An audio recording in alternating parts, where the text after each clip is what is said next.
Okay, so I'm working on the AC controller head for my car, and ran into a problem. The door that operates between the AC and the heater doesn't work, and I really need that.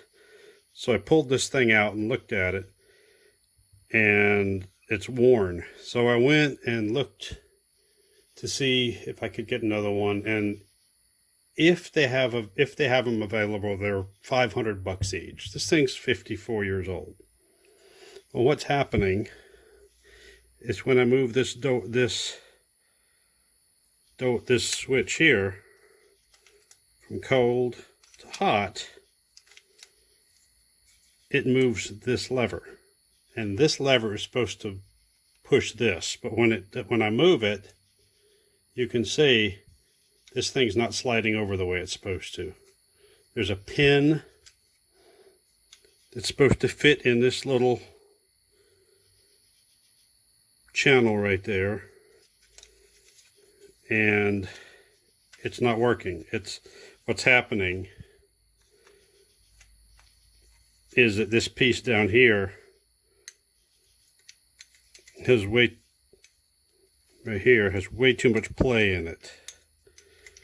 It's just rocking back and forth, and it shouldn't do that.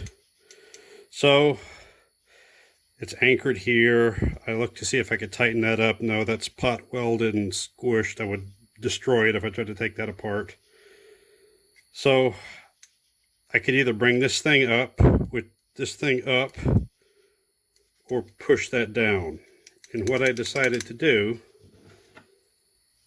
was take one of these, a Clevis spring clip, and I can take that and just slide it on here. And what that does is it pushes this down now enough. Now it's not going up as far because it's hitting that clip.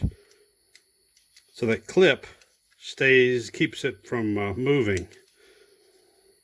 So now with that clip in place, when I slide this over, this bottom piece moves the way it's supposed to.